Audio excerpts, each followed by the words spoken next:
Welcome, folks, to The Uncommon Good with Bo Bonner and Dr. Bud Marr. Every week, diving deep into the truth of Catholic social teaching and restoring all things in Christ. The Uncommon Good is on the air. I'm Bo Bonner. I'm Ryan Joseph Bonitsky Marr, PhD, MDiv.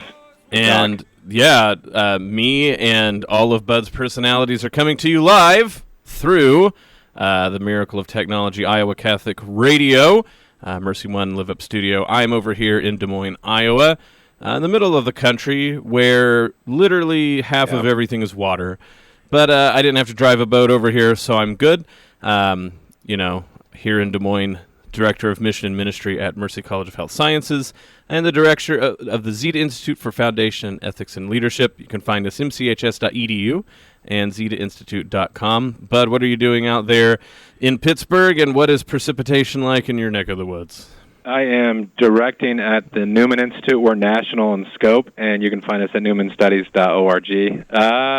We're doing much better than you all. I feel like we're having a post-fall. It feels kind of autumnal this week, but I've been wondering what the Midwest has done to the weather gods or the true God. I don't know how to interpret this one, but I've seen a lot of photos of some pretty intense storms over there. I know everybody was worried about tornadoes in my home state of Oklahoma. The tornadoes ended up pretty much missing populated areas. It's the flooding. So I don't have family that swept away in the floods, but I do have people who have their septic tank flooded, and that's enough to make you realize that sometimes weather can be angry at us, and like you said, the propitiating of the atmosphere, not quite sure what we're going to do with that one. But yeah, I'm glad to hear that you're doing fine, Bud. Why don't you rub it in to everyone on the broadcast? Well, septic tanks overflowing, that stinks. Maybe we should shut the show off after that one. For all the dads listening out there. No, the one tweet that I kind of liked from you this week, Bo, was when you had the picture of like all the out-of-towners lining up to try to catch that were storm chasing. Yeah. And I guess it's been such an eventful spring that you now have, maybe even East Coasters coming down there to try to get their great shot or whatnot. So what it is, this was the highest probability tornado warning that the National Weather Service has ever put out. And they were right, it just didn't hit any populated areas. Nothing ended up being like EF4, EF5, so there was a few things that really made it where it could have been like, May 3rd, 2013, and it didn't end up like that. No, but so this is the highest rated warning, right? They're very sure that we're going to be tornadoes.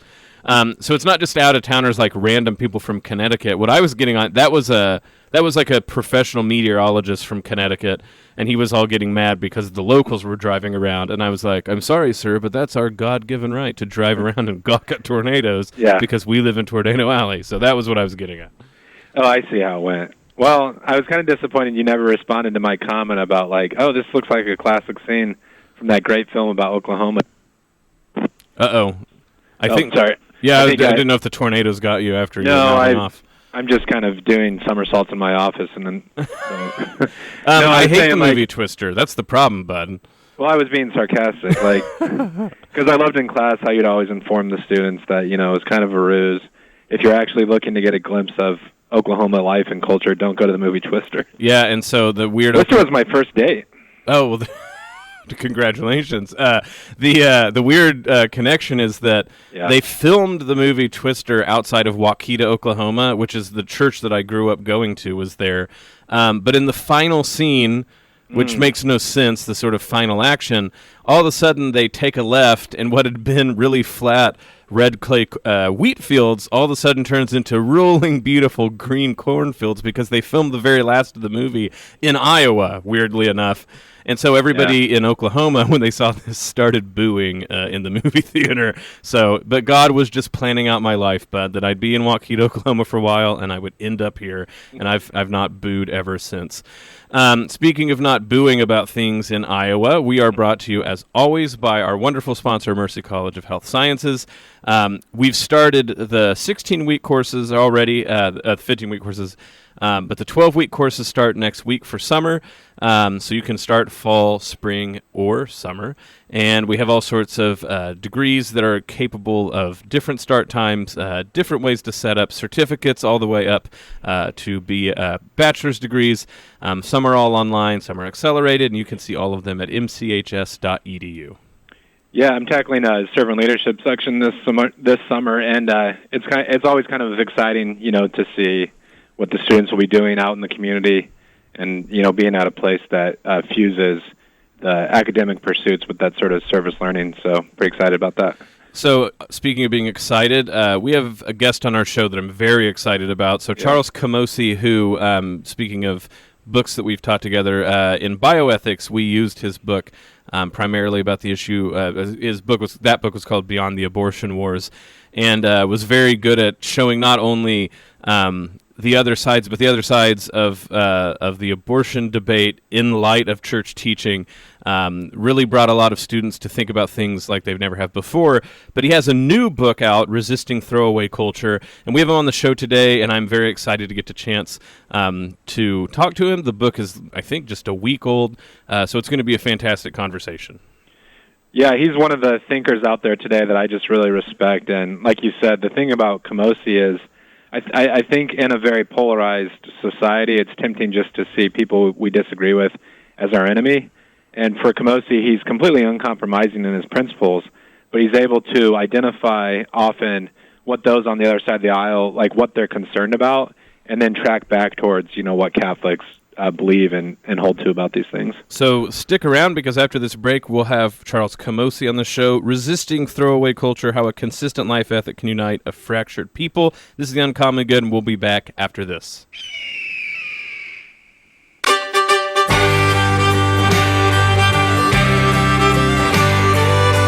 We're back with The Uncommon Good. Bo Bonner and Dr. Bud Marr joining you today, and we're grateful to have on the show our next guest, Dr. Charles Camosy, Associate Professor at Department of Theology for Fordham University, but particularly what we're excited to talk to him today about is his brand new book, Resisting Throwaway Culture, How a Consistent Life Ethic Can Unite a Fractured People. Dr. Camosy, thank you for joining the show.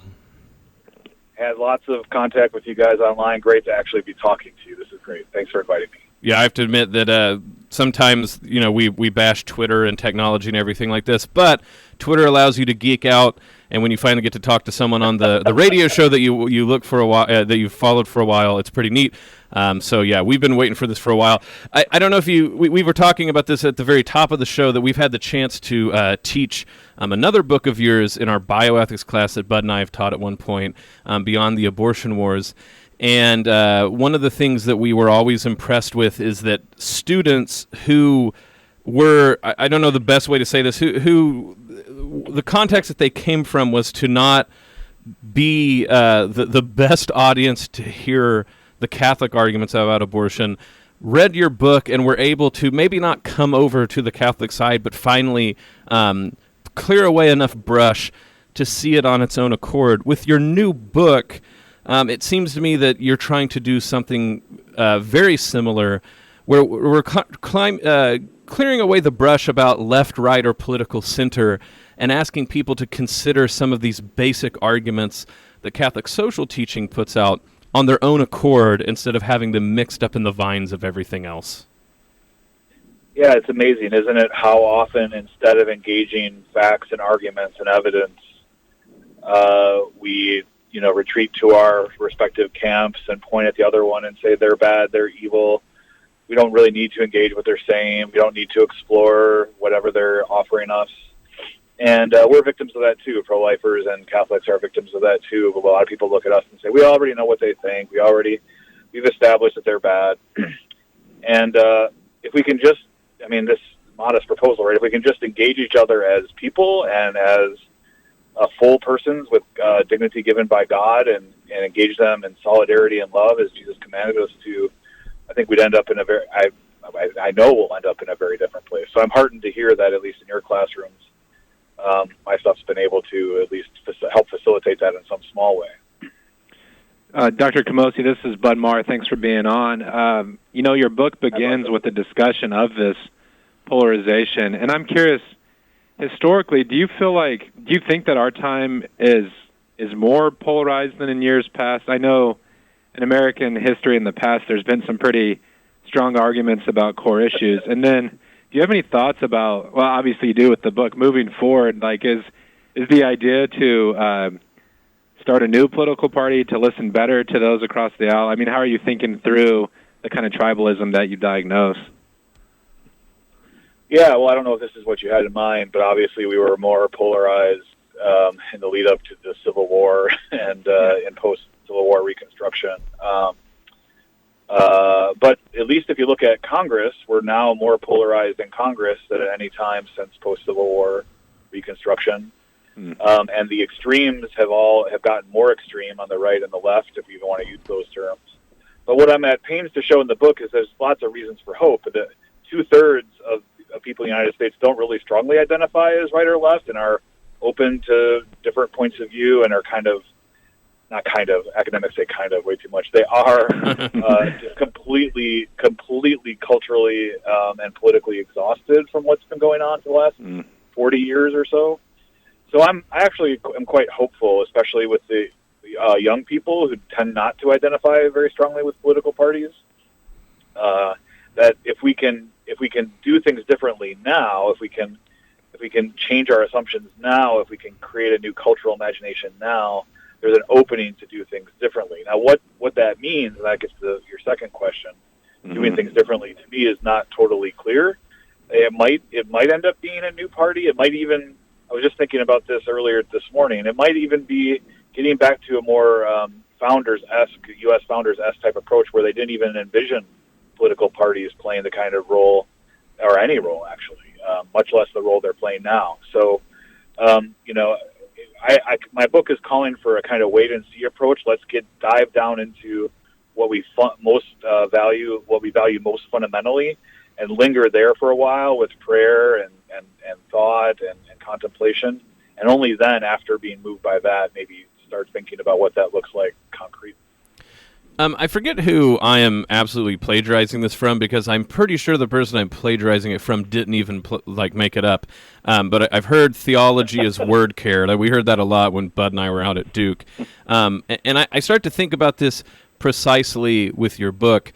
There's a lot of words and phrases we use that have become so either onerous on their own or weighed down with attendant meanings that just to say certain phrases make us think of multiple other phrases. So even ones that I like the common good, or ones that I'm more worried about, like political centrism, books that, and your book is really concerned with this, because you go things like consistent life ethic, the seamless garment, even names that we start to throw out, Pope Francis, Pope Benedict, Cardinal Bernardin. There's all these ways in which the way political culture works in the United States is there's a lot of barnacles or parasites to terms we should all be okay with.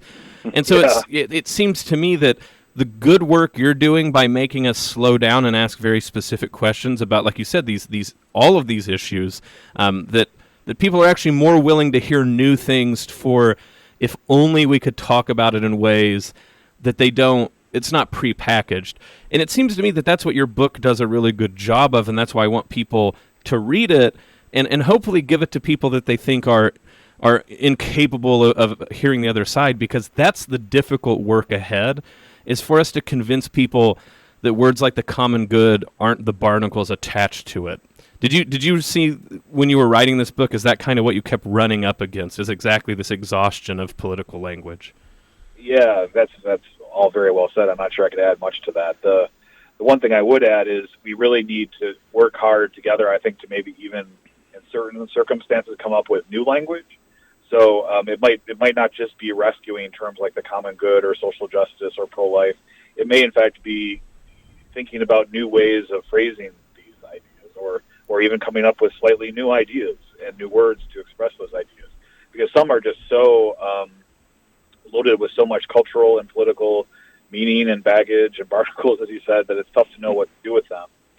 I think abortion is a classic example. The idea that somehow we can divide the debate into a pro-life versus pro-choice debate, as my previous book tried to argue in some detail, is just completely and utterly absurd. It's just, in fact, we've seen now, much to my disappointment in some ways, but self-acknowledged pro-lifers like Kirsten Powers and Melinda Henenberger say, in light of what's been going on in the states, in Alabama and elsewhere, I can no longer identify as pro-life, but I'm not pro-choice either.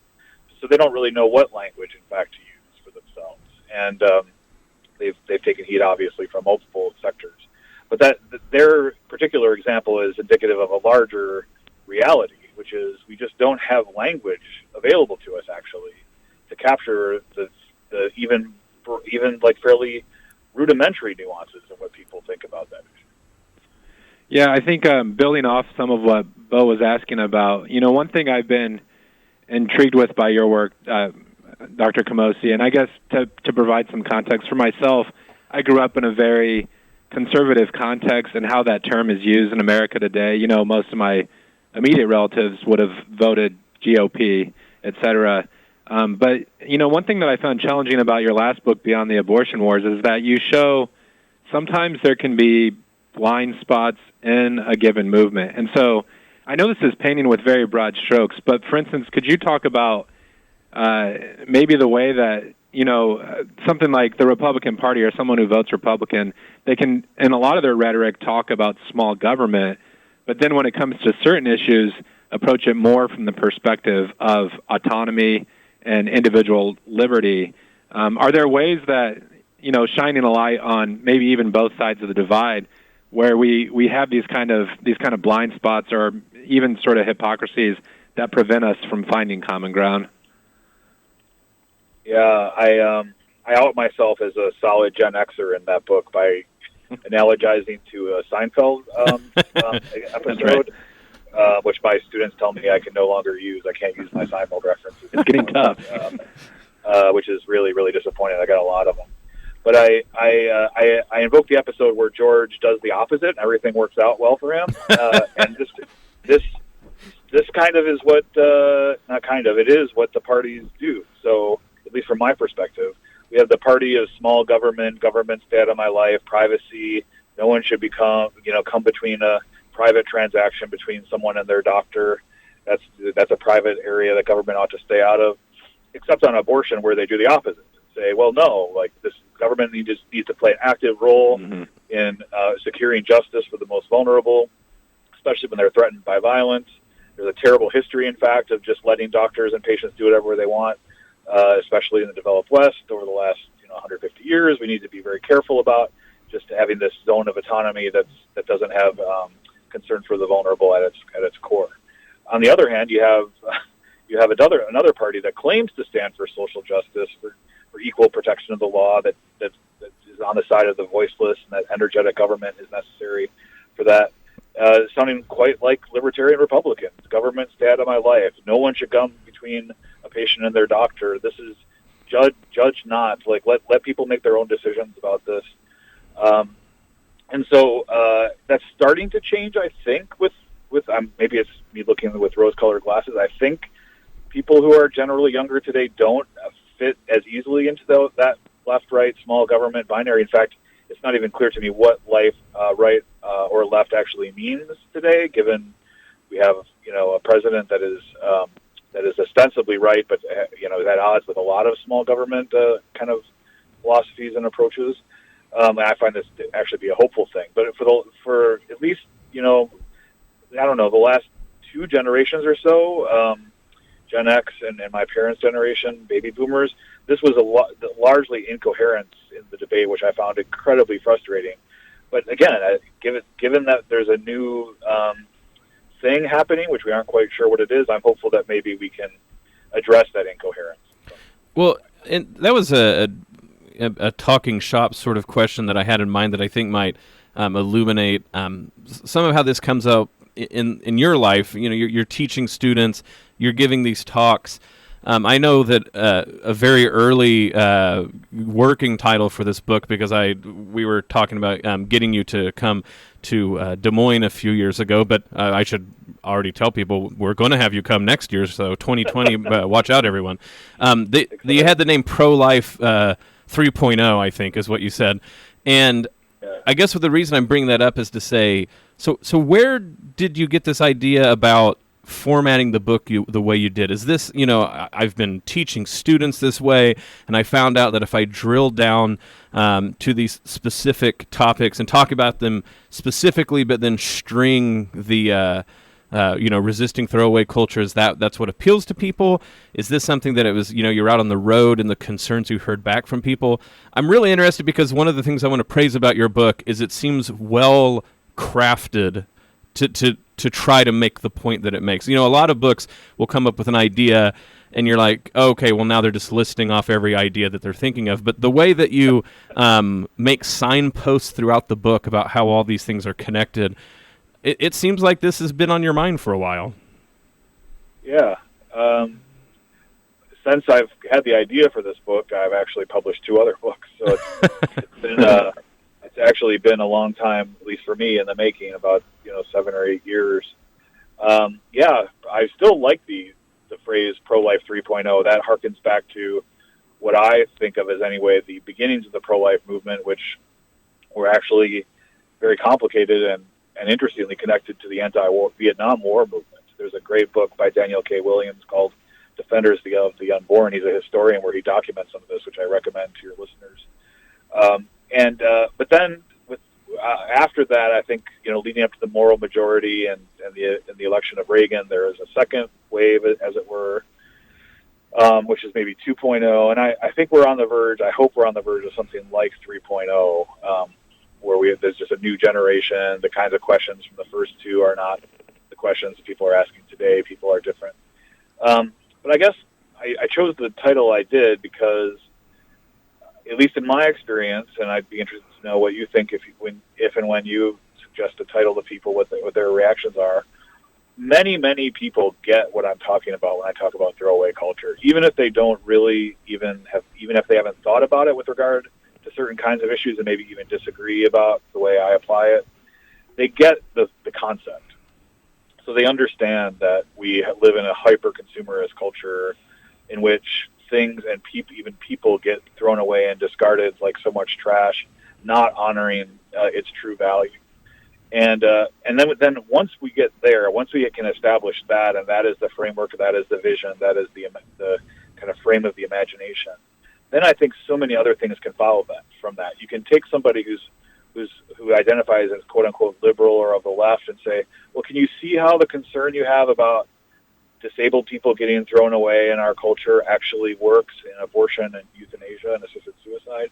At least in my experience, it becomes much easier to make that case too. On the other side, again, I don't like the liberal conservative binary, but just as a shorthand way of speaking, you can take somebody who's already thinking about this way with regard to, say, euthanasia and abortion and say, well, look at how we're treating children at the border. Look how we're treating animals in factory farms. Look at how we're treating people with nonviolent criminal histories with mass incarceration.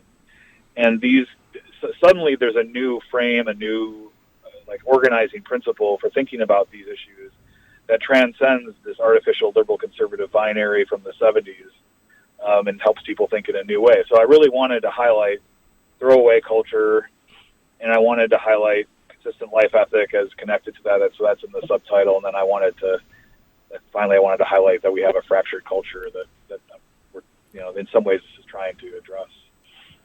Yeah.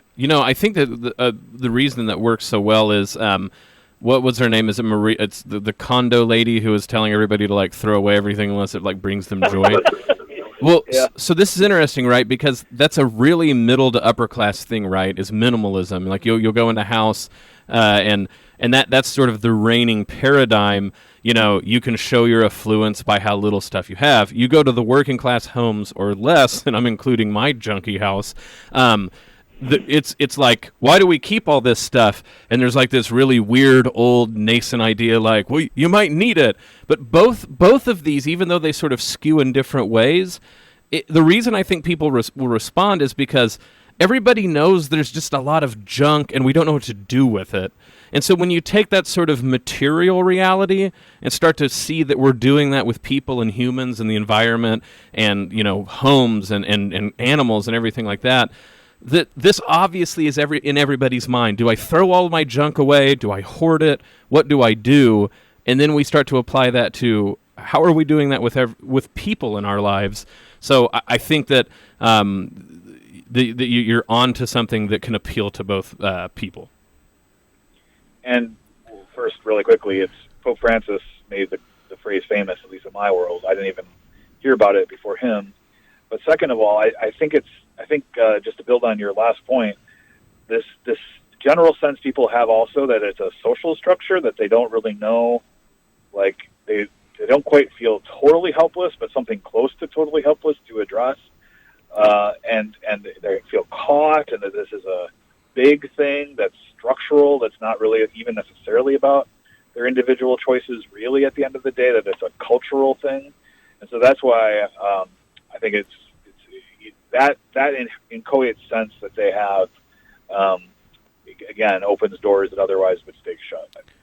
Well, we're coming up on the break, and we've had such a wonderful first segment. We can't wait to get back after the break to talk to you more. I know that Bud has one of his famous absolutely open-ended questions. That's right. But we're going to make sure to get that after the break because there's 30 seconds left. But I think this last question, talking about the throwaway culture, taking that from Pope Francis and then considering this, I know Bud's open-end question will really allow us to dig deep into this idea and really try to dig this out. But just so everybody knows, again, this is Dr. Charles Camosy that we're talking to. His new book, Resisting Throwaway Culture.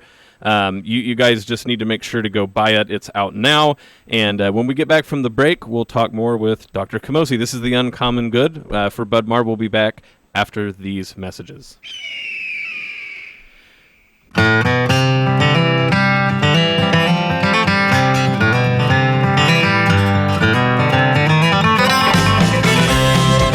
We're back with The Uncommon Good. Bo Bonner and Dr. Bud Marr. Our guest today, Dr. Charles Camosy, out at Fordham in the theology department. But what we're talking about today is his wonderful new book, Resisting Throwaway Culture, How a Consistent Life Ethic Can Unite a Fractured People. Dr. Camosy, thank you for coming back on the show.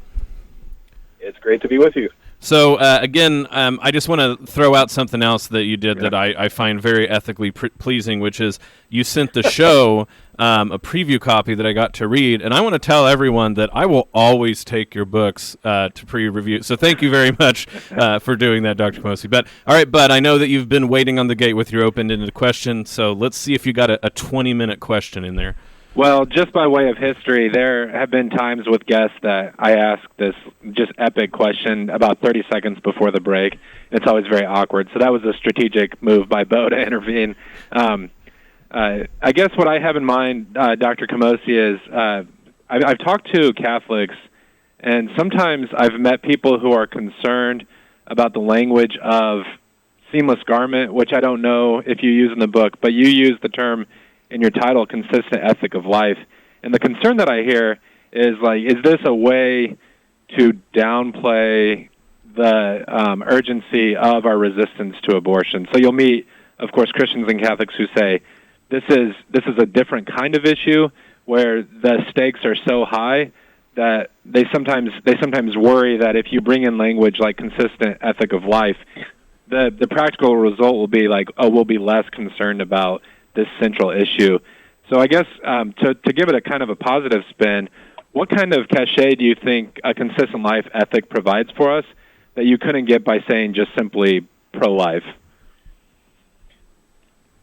Well, in some ways it's a question of rhetorical strategy. On one level, it's a question of rhetorical strategy. So at least in my experience, and it may be colored, I'm very happy to be talking to people from my home area of the country in the Midwest. I grew up in Wisconsin, so but now I live out in New Jersey and work in New York. And at least for me, when I use the term pro-life, it has so much baggage and barnacles, like we were talking about earlier. It's frankly hard for some people I would like to engage to take the term seriously, and so I end up trying to signal very early on in any conversation that though I'm pro-life, I have a consistent life ethic. I actually don't like the term seamless garment very much, and Bernadine actually used consistent life ethic much more than seamless garment. Okay. But I do hear the concern. So I think there are people out there, and one can read their writing, I think, frankly, Sister Simone Campbell is one of them, who uses the term as a way of signaling that we need to have less focus on abortion or something like that. I actually wrote an article calling her out for not strongly enough, for frankly ignoring the Democratic, the DNC's meeting last year or last cycle. Given that all their really pro-abortion, I think we need to make a distinction between pro-abortion and pro-choice, but really pro-abortion rhetoric coming from the stage. So I think there is a place to criticize using the consistent life ethic in the way that you just described.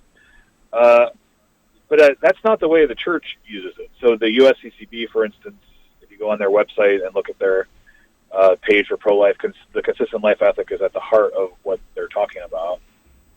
If you just look at Evangelium Vitae, the great encyclical from Pope St. John Paul II on the Gospel of Life, it's full of, he doesn't use the term consistent life ethic, but it's full of what essentially is the consistent life ethic. So from my perspective, it's just, and the way I read the documents of the church, the teachings of the church, the consistent life ethic just is Catholic teaching. But I go back to my original point. A lot of this is rhetoric. So in a particular kind of audience, it might make more sense to use different rhetoric in terms of how to prudentially reach somebody. So I guess I don't know if that answers your question. I think it's helpful. Yeah. See, I think, so what I always found politically ecumenical, but remember I grew up with wily, thundering Baptist preachers in Oklahoma reading the Old Testament, is, look, the four sins that cry out to heaven for vengeance, they really do cut across all political things, right? You got two sexual ones, two economic ones, abortion, rape, sin, assault. Then you also have defrauding the workers of their wages and oppressing the orphan and widows. Johnny Cash is right. God's going to cut us all down. So very ecumenical. But even saying that sort of to connect this to something very serious, the only way to resist a throwaway culture is to say we believe in the resurrection of the dead and the life of the world to come, and that to me seems to be the take we have to remember, even when we're trying to remember that rhetorical strategy matters, and I can't agree more. The best rhetorical weapon we have is we believe that there is no soul that's ultimately throwaway. The stakes matter, and that you have been willed into existence by an eternal God who has given you an eternal destiny. And I think sometimes that's the hard part theologically. That maybe, I don't know if we're scared of it or we kind of get off into the weeds, but that's what's motivating everything about the consistent life ethic is if we believe in the resurrection of the dead and the life of the world to come, it has to color everything that we do and say when it comes to the political realm. Yeah, I wish more Christians would live a life as if they were giving witness to that. I think we would. Part of what it means to be trapped in a throwaway consumerist culture, I think, is to live a life that isn't in witness to that ultimate reality. And I think it does come from in a related story to our bemoaning the kind of left-right politics that we talked about to start the show. I think many of us, and sometimes I admit I need to do a better job of this too, stay too focused on what exactly the outcome of the next election cycle is going to be. What is Anthony Kennedy thinking about, or what is Justice Kavanaugh thinking about when it comes to this particular aspect of abortion jurisprudence? And it becomes not just obsessive but idolatrous. And one of the things I'm calling for in my book is to kind of take a really hot, long political shower. I don't know if that's even the way to talk about it, but wash all the dirt and grime built up over the last several years, treat our political wounds, and sit with our deepest, most profound values, including the one and especially the one you just articulated, which is a belief in the resurrection and of a recapitulation of the created order. And if we can sit with that in prayer and solitude and contemplation, I think we'll end up in a very different place when it comes to the kind of political machinations and obsessions that if you you look at the statistics that I outline in the book, really dominate U.S. American life. So if the negative is a throwaway culture, the positive or the constructive is a culture of encounter, and you picked up this language from Pope Francis. Practically speaking, or like putting flesh on the bones, what does a culture of encounter look like in our context? Well, at least the argument I'm making in the book is that, and I think it builds quite directly on Pope Francis's views, it's that instead of focusing on the next election cycle and what Justice Kavanaugh is thinking about what an undue burden means, we should be focusing on loving our neighbors and encountering our neighbors, and loving our enemies and encountering our enemies. And in focusing on those embodied relationships where we allow ourselves to enter into the life of another person and be changed if that's what God wills for us.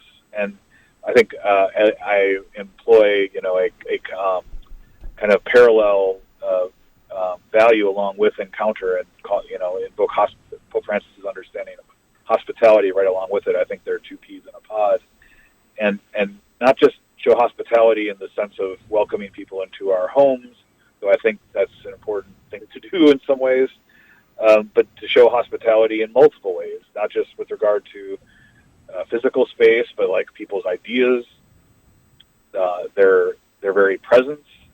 I know my students, and increasingly me, have lives that are mediated by technology, so that we increasingly don't have to be confronted by people, and I think that's also part of throwaway culture. The kiosks at Panera or McDonald's even are very, you think that's just convenience, but I think it's a symbol of where we're headed as a consumer throwaway culture. The opposite of encounter and hospitality is I think signaled by those kinds of developments. Yeah. So, to give like a weird example about like the reality of this, so when the whole Covington Catholic School and all that got like on the media and people yelling at each other and stuff, to show you that how much like technology and things have mediated our ability to interact with one each other. There's a way in which you go like, oh wow, it's a spectacle, it's on TV and stuff like that. But then I'm also like, has no one ever really gotten in a yelling match with people in public? And then I'm like, oh right, people are more they're culturally more sophisticated than I am. But I'm like, I've seen people fight in the street before. Like people don't talk to each other and yell at each other. And I know that like that can sound like I'm being flippant, but there's a way in which we don't even know how to like argue well. Are we really so distant from each other that when we do hear someone shout at us, like it crushes our world? And I mean, of course, I'm not saying that the solution. I'm not completely saying that the solution is that we need to all yell at each other more and like grow tougher skin. But I do think there's a way. What I see in my students, what I see in more and more people that I run into, are groups of people that have never really encountered anyone outside of their social class. And you're talking about Generation X, so 90s kids. It's not like we're old dinosaurs quite yet, but I'll tell you even the difference in a small town like I grew up in is you had friends who were poor, working class, middle class, and rich, because just how a lot of cities were set up, or schools, you'd run into those people. And there's a way in which we've mediated things through technology that you can sort of fine-tune even your relationships, that I hear people who are genuinely talking to each other that I thought like were malevolent, but it's actually they honestly were completely ignorant of each other's lives.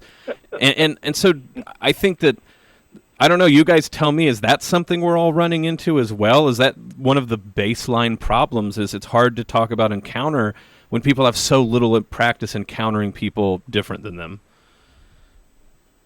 Yeah. I mean, I'd even take a step back and say people have trouble encountering others, period. So even when they're not all that different, the quote-unquote dating world for my students is just so wildly different than it was when I was in college. Totally mediated by technology and hookup culture and porn, and the social expectations are, of course, the opposite of a genuine experience of encounter and hospitality. So, but then it gets stepped up a huge notch when it comes to encountering somebody of a different social class, a completely different worldview, a completely different religion or ideology, and I've had to do serious work on my own courses actually at the first part of the course to really work hard to create the conditions for the possibility of having those disagreements across difference, precisely because there's a new cultural reality where people are not able to have the kinds of arguments across difference and exchanges across difference that we used to just take for granted. Well, and this question kind of bleeds over into ecclesial life and the experience of life in the church, but I've seen more and more that even Catholics, the parish they might attend tends to fit their sort of base commitments, and so you'll hear churches described in different ways as like a Vatican II church or a social justice church or a traditional church. And I know, Dr. Camosy, some of your own work has been even confronting or trying to heal polarization within the church. In what way do you think American Catholics are doing well with this? Like, are there ways that the polarization is not quite as intense within the church? And do you see, positive movement towards a better place, even in terms of the conversations that we have with other Catholics? I think I hate to be so Catholic-centric, or triumphalist maybe even. I think it's not as bad with Catholics as it is with Protestants because of a Protestant, especially in the U.S., mentality of just like leaving and going somewhere else when it's not what you like. The church isn't what you like. But I don't think we're immune. I know we're not immune from it. There are still, the LGBT-friendly parish or the guitar mass or the the pontifical high mass or Latin mass. We see in weird Catholic Twitter these debates going on back and forth quite a bit. But I would just urge all of us to do the best we can, and sometimes it's not realistic, but to do the best we can and just going to our local parish and mixing with our local communities and being genuinely small c Catholic in that sense. And it's when we start imagining our call to be so connected with our own wills instead of the will that God has for us to mix with God's people in these ways that transcend and confound and surprise our otherwise sordid political and ideological lives. That's where a church can be leaven. That's where, in fact, some people complain. I've seen people, sociologists and others who study our sorting, say it's precisely the fact that the churches no longer are so robust in bringing these different kinds of people together that is one major factor in the sorting along political and ideological lines. Acedia, or a lot of people think of it more as sloth, gets the idea that just means like, you're low energy and you're not doing anything and you're lazy. The monastics always point out that actually the person who has spiritual sloth or acedia is often the person who's a busybody, right? That they're doing every little thing on the surface so that they don't take the time and the effort to go in any sort of depth into their soul. And in the spiritual life, of course, sloth and acedia, the noonday devil, is one of the most wicked, precisely because it can hide itself so well in being busy. I don't know if it's the same vice, but it seems like there's at least an analogy to be made with our political life. We're very busybody about politics, and so we have more information about politics than we ever have. We have more Twitter debates. We have all this busybody work. But if I was going to throw out my last big pitch for why people should read your book, is you're calling us to sort of dump the political sloth and acedia, to stop being busybodies and being sort of lost in the weeds of all of these worn out words that have the barnacles on them, and to do the long, slow process of asking what it means to be politically incarnate. I don't know what non-Catholic term to use. It's about political incarnation. How do we live body and soul with each other? But we have to kick the acedia to the curb, or we'll never get there. Do you think that's a fair enough last big pitch of your book? Oh my gosh, I wish I'd had you as an editor. I could have used you in the conclusion. Can I just affirm that and then say, if we're in this, I include myself in this situation. I'm not standing from, this pure place 40,000 feet above looking down. I I must admit, if I have a quiet time, my son falls asleep, and I'm not exactly sure what I should be up to at the moment, my first instinct, and I'm not proud of it, is to check Twitter and to say, and check my political feed, and what are people saying? And instead of just, before I had a smartphone and before I even could imagine what Twitter was, I would have sat there with my thoughts, right? I would have sat there with who I was and what and who I wanted to be that day, or even that month or that year. And we don't have a lot of social structures or social impetus to push us in those directions anymore. Most of what pushes us in very different kind of directions. So I think it's up to communities like Catholic communities, though not only Catholic communities, to be intentional about resisting that kind of acedia and that kind of busybodiness, to push us in ways that are more healthy and that are more introspective. And that's not a withdrawal. That's not a sense of I don't care about the common good as far as the state is concerned. Far from it. But the busybodiness about it it has had toxic effects that we need to address, and that's part of what my book is trying to do. Amen. Well, like we said, the book's title is Resisting Throwaway Culture, How a Consistent Life Ethic Can Unite a Fractured People. It's available anywhere books are sold. Is there any other, a website or anything else you want to promote, so if people want to look further into your work, they're able to do so? You can just go to, most of it's on my website, charlescamosy.com. Yeah, so the way to keep it good and simple and easy, sometimes people have sick social media, but you have the good gathering place for people to go to.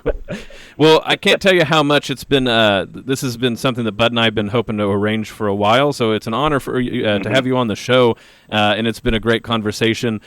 Truly one of these things where if we had a whole other hour, we'd love to have you on, but thank you so much for coming on the show, Dr. Camosy. Have me back, and I'll look forward to seeing you when I come to Iowa. Fantastic. Awesome. Well, Bud, okay. Thank you very much, Dr. Camosy.